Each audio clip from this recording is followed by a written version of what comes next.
C'est d'abord l'heure des 4 vérités. Et aujourd'hui, l'invité de Jeff Wittenberg, c'est Nathalie Kosciusko-Morizet. Effectivement, et avec elle, qui fait partie de la campagne de François Fillon, nous allons parler notamment de ce sujet.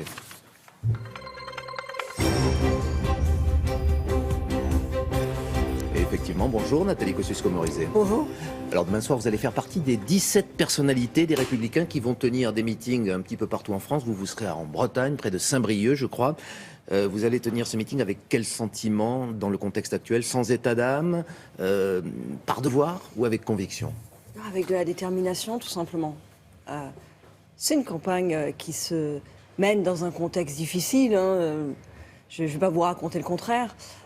Et on regarde ça avec lucidité, mais en même temps, la lucidité, ça n'exclut pas la détermination. Ça veut dire quoi le contexte difficile? Ça veut dire que vous avez du mal à faire entendre autre chose que la défense de l'ancien Premier ministre et un peu de mal à faire entendre vos propositions? Ça veut dire qu'on a été dans une phase dans laquelle, oui, c'était assez difficile de réussir à passer vraiment un message politique. En fait, les Français veulent l'alternance, les Français veulent que ça bouge, les Français veulent que ça change, les Français sont très insatisfaits de la situation aujourd'hui, mais c'est vrai que cette période les a jetés dans une forme de trouble. Et il faut qu'on réussisse ensemble à dépasser ce trouble pour remettre de l'espérance dans cette campagne. Mais vous parlez au passé, ce n'est pas fini. On attend toujours une décision de justice concernant les affaires d'emploi fictif présumé de Madame Fillon. Est-ce que cela ne met pas une épée de Damoclès sur votre campagne aujourd'hui? Non, c'est quelque chose qui existe dans la campagne, qui est là, qui est présent. Je vous dirais pas le contraire, mais moi je pense qu'on est en train de réussir, et je le souhaite vraiment, à dépasser le moment où on parle que de ça.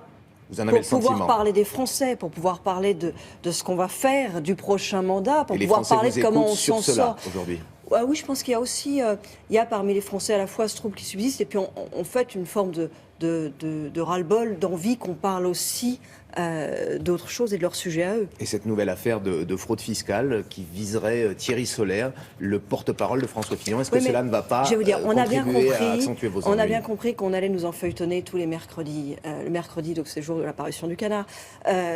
Et je pense qu'il faut qu'on réussisse, nous aussi, à le dépasser. Voilà, on est lucide sur ça. C'est une campagne qui se fait dans un contexte difficile. En même temps, moi, je suis complètement déterminée à la faire. Je vais vous dire pourquoi je suis déterminée à la faire. En plus du reste, en plus du fait qu'on doit s'en sortir, qu'on peut s'en sortir, qu'on sort de 5 ans d'un mandat qui ont franchement désespéré les Français, mais qu'il n'y a pas de fatalité à ça, qu'il y a des choses à faire, c'est que je vois monter inexorablement le Front National pendant ce temps-là.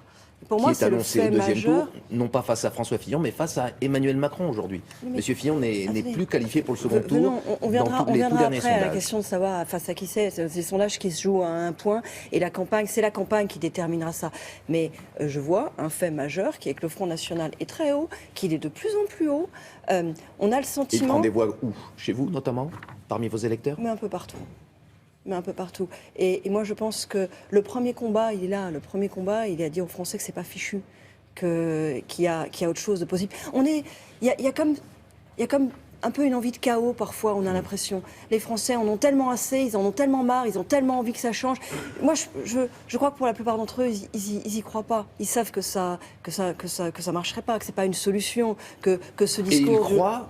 Vous pensez, en revanche, à François Fillon, même si les sondages ne l'indiquent pas aujourd'hui? Mais c'est notre rôle de faire en sorte, de montrer qu'il y a encore une espérance, que ça peut changer, que ça doit changer, que le seul moyen que ça change n'est pas le chaos. Vous comprenez? Ils sortent de François Hollande, ils en veulent plus, on n'en peut plus, on veut que ça bouge.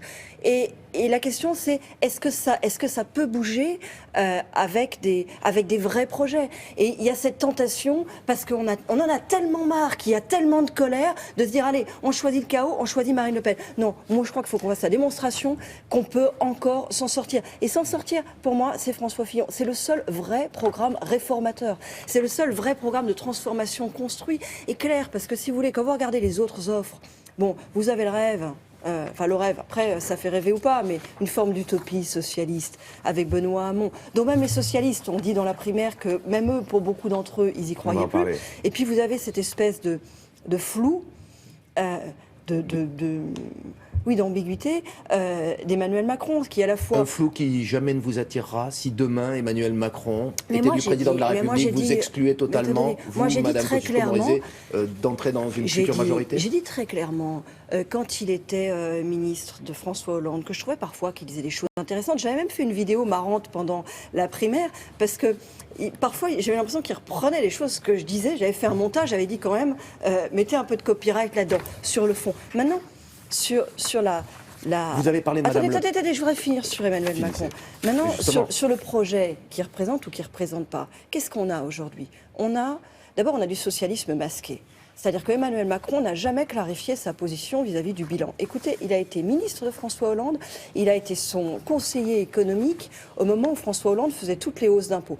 On a le droit d'avoir des mea culpa, d'avoir des regrets, mais il faut les dire.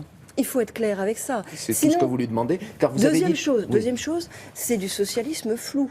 C'est-à-dire qu'il y a plein de sujets sur lesquels aujourd'hui, on ne sait pas. Sur les 35 heures, moi je ne sais pas dire aux salariés ce qu'il propose Emmanuel Macron. Et puis dernière chose, c'est du socialisme narcissique. Parce que les déclarations de week-end, comme quoi la politique, c'est une mystique, c'est un style. Oh, attendez, en politique, on est là pour faire des choses, si vous voulez. La mystique, le style, c'est sympa. Mais à un moment, on n'est pas les télévangélistes, vous voyez. Et puis, bon, les télévangélistes, parfois, il faut avoir un peu des doutes aussi, parce que c'est pas toujours la plus grande vertu. Donc vous excluez pour l'avenir de gouverner un jour avec lui. Vous avez dit tout à l'heure que le danger aujourd'hui, c'était Madame Le Pen. Dites-vous, si c'est demain M. Macron qui est face à elle, que ferez-vous? J'ai toujours répondu à toutes ces questions-là quand elles se posaient. Vous m'avez toujours trouvé au rendez-vous de ces questions-là. Et s'il y a le FN contre le PS, j'ai toujours répondu. Je répondrai quand elles se poseront. Mais là, aujourd'hui, on est dans une campagne et il y a encore l'espérance d'avoir des choses qui bougent et qui changent en France sans sombrer dans le chaos que serait Marine Le Pen. Je peux dire un mot sur la façon dont a été gérée l'émission de jeudi soir à ce propos? On en parlera une autre fois, si vous voulez bien, car il y a un autre sujet. C'est dommage parce que j'ai trouvé qu'il y avait des réponses à lui faire à Marine Le Pen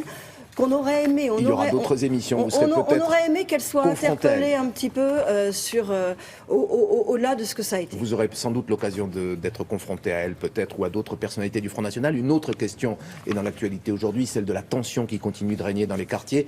Est-ce que la droite ferait mieux aujourd'hui? Est-ce que vous comprenez l'indignation des jeunes dans les cités qui se révoltent, notamment après les révélations? On sait qu'un autre policier, visé par plutôt un policier qui avait participé à l'arrestation de Théo, est visé par une autre enquête de la police des polices.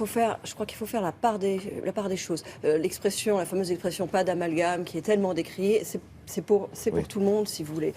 Est-ce que la droite ferait mieux? Il y a des faits qui, s'ils étaient avérés, sont inexcusables et provoquent légitimement de l'émotion. Mais l'émotion, ça n'autorise pas la violence. C'est ce que dit le président de la République hier. Oui, c'est ce que dit même la victime présumée, Théo. Il dit l'émotion, ça n'autorise pas la violence. Mais il faut aussi aller aux racines de tout ça. Pourquoi ça se passe comme ça et quelle solution y trouver? Écoutez, on a eu un président de la République qui annonçait que sa priorité serait la jeunesse et qui dirait que le critère de son action, le critère de sa réussite ou de son échec, ce serait la situation de la jeunesse. Mais vous l'avez vu, la jeunesse aujourd'hui, il y a celle qui se révolte dans les banlieues, et il y a celle qui envisage de partir faire sa vie à l'étranger. Alors, on n'en parle plus parce que comme il s'est retiré, comme il a constaté lui-même son échec, on fait comme s'il n'y avait pas de sortant, comme s'il n'y avait pas de bilan. Mais attendez, il y a des sortents, il y a un bilan, et le bilan, c'est les Français qui le portent. Moi, il y a bien des choses à faire. Attendez, il y a bien des choses à faire. Il y a bien des choses à faire sur les banlieues, mais il y a une chose qui est sûre, c'est que tant que vous ne remettez pas de l'espérance, et notamment de l'espérance dans le monde de l'emploi, parce que quand on est jeune, première chose qu'on a besoin de faire, c'est d'avoir un emploi et de faire sa vie. Tant que vous ne remettez pas de l'espérance de ce côté-là, ça ne pourra pas bien se passer. Et pour ça, il faut réformer le droit du travail, baisser les charges et pas juste faire du blabla, comme nous sert la gauche qui est responsable de cette situation, mais qui finalement n'en propose pas. Nathalie Kosciusko-Morizet. Merci à vous. Merci à vous, c'est à vous Thierry. Merci beaucoup, bonne journée.